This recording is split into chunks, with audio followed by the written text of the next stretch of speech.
बेटा आज तुम फिर अपना टिफिन मुझे दे रहे हो, तुम्हें भूख नहीं लगती क्या? अरे अपना टिफिन खुद खाया करो ना। नहीं नहीं, आप ही खाइए। बहुत अच्छे हो बेटा तुम। Devic, what is this? तुम अपना टिफिन ये अंकल को क्यों दे रहे हो? तुम्हारे पेरेंट्स तुम्हारे लिए टिफिन देते हैं ना, और तुम अपना टिफिन अंकल को दे रहे हो।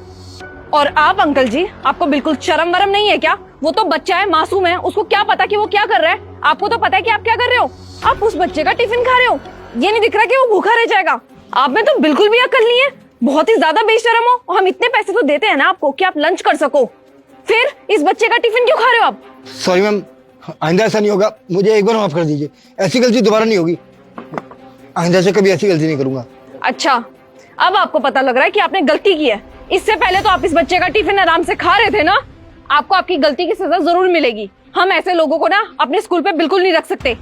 आज ना मैं आपको इस स्कूल से निकलवा दूंगी और इसके पेरेंट्स को भी जरूर बुलाऊंगी। मैम देखिए, आप उन्हें मत बुलाइए प्लीज। मैंने आपसे कहा कि मैं कभी ऐसी गलती नहीं करूंगा। अच्छा, इसके पेरेंट्स को क्यों नहीं बुलाऊं? पेरेंट्स को तो बुलाना ही पड़ेगा ना। उनको भी तो पता लगना चाहिए कि उनके बेटे का टिफिन डेली डेली कौन खा रहा था। क्योंकि दैविक के पेरेंट्स को भी शक था कि दैविक लंच नहीं कर रहा, कोई और उसका लंच खा रहा है। और आज तो मैंने अपनी आंखों से देख लिया कि दैविक का लंच कौन खा रहा था। दैविक चलो मेरे साथ। मैम मेरी बात सुनिए प्लीज, प्लीज मैम। मैम हाँ जी मिस्टर राहुल, मैंने आपको यहाँ पे इसलिए बुलाया था क्योंकि आपने मेरे को थोड़े दिन पहले कॉल करके पूछा था ना, आपको शक था ना कि दैविक की जगह कोई और उसका टिफिन खा रहा है। क्योंकि दैविक तो हमेशा कुछ ना कुछ लंच में बचा करके घर पे वापस ही लेके आता था। आज मैंने अपनी आंखों से देख लिया कि दैविक अपना टिफिन किसी और को खिला रहा था। देखा, मैंने आप लोगों को कहा था कि दैविक कभी भी अपना टिफिन पूरा नहीं खाता और जरूर उसका टिफिन कोई और खाता है। और आज ये बात भी क्लियर हो गई। कौन है वो जो मेरे बेटे का टिफिन खाता है? बुलाओ उसको यहाँ पे। देखिए, आई एम एक्सट्रीमली सॉरी, उसके लिए हम तहे दिल से माफ़ी मांगते हैं। इसीलिए मैंने आपको यहाँ पे बुलाया था कि आप भी एक बार खुद से देख लें कि वो किसको अपना टिफिन खिला रहा था। सर प्लीज़ देखिए, उनको ज़्यादा मत डांटिएगा, हम उनको ऑलरेडी डांट चुके हैं और सज़ा भी दे चुके हैं। तो आप लोग क्या चाहते हैं कि मैं उसको कुछ ना बोलूं? एज अ फादर मैं उसको बहुत कुछ बोलूंगा। सर प्लीज़ समझने की कोशिश करिए, हमने उनको इस जॉब से ही निकाल दिया। अब आप भी सुनाएंगे तो उनको बहुत ज़्यादा बुरा लग सकता है। वो एक्चुअली क्या है ना, वो थोड़े एजिड है, तो इसीलिए मैं कह रही थी। अरे एजिड है तो क्या हुआ? बच्चे के टिफिन खाते हुए उनको शर्म नहीं आती? आप बुलाइए उनको। अनिल जी, ये रहे सर वो।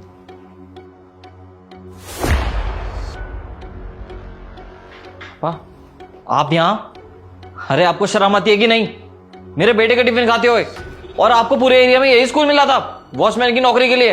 अरे दुनिया में हजारों स्कूल है, वहां पे जाके नौकरी कर सकते थे आप। यहाँ पे आके मेरी नाक कटवानी जरूरी थी आपको? मिस्टर राहुल, आप अनिल जी को जानते हैं? मम्मी मेरे दादू है, मैं इनको इससे टिफिन देता था क्योंकि मम्मा इनको खाना नहीं देती।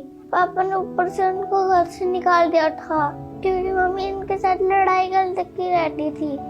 दैविक इधर आओ तुम, मेरे बच्चे से दूर रहो। मतलब दैविक इन्हीं का ग्रैंडसन है और वो अपने दादा को ही खाना दे रहा था।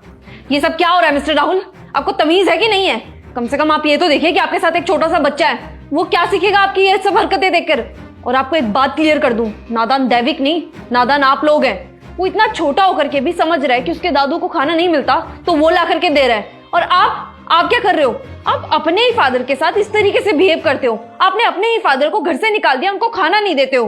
और अगर बच्चा उनकी हेल्प कर रहा है तो आप उसको डांट रहे हो। ये किस तरीके के जेस्चर्स हैं? अरे शर्म आनी चाहिए आपको। आपसे समझदार तो आपका बेटा है। मैंने तो फालतू में दैविक को डांट दिया, मुझे तो पता ही नहीं था कि वो अपने दादू को खाना दे रहे हैं। और आपको ना एक बात क्लियर कर दूं, जो आपने अपने पापा के साथ किया है ना, वो दैविक साफ साफ देख रहा है। कल को दैविक भी ना आपके साथ सेम यही चीज कर सकता है। समझ में आया आपको? तब आपको पछतावा होगा कि मैंने मेरे बाप के साथ कितना गलत किया था। अरे जिस बच्चे को इन्होंने इतना पढ़ाया लिखाया, इस काबिल किया कि वो अपने पैरों में खड़े हो सके, आपने उन्हीं को घर से बाहर निकाल दिया। उन्हीं को खाने को नहीं पूछते, उनको दर दर की ठोकरें खाने के लिए आप लोगों ने सड़क पे छोड़ दिया। आज वो इस एज में ये गार्ड की नौकरी कर रहे हैं। और प्लीज अनिल जी, मुझे माफ करना मेरे प्रीवियस बिहेवियर के लिए। मुझे पता ही नहीं था कि आप दैविक के ग्रैंडफादर हैं। और आप मिस्टर राहुल, आप ना जा सकते हैं यहाँ से, आपसे बात करना ही बेकार है। और Daivik, go to your classroom. Yes ma'am. और सॉरी अनिल जी, हम आपको नौकरी से नहीं निकाल रहे हैं, आप अपना काम कंटिन्यू कर सकते हो। बहुत बहुत धन्यवाद।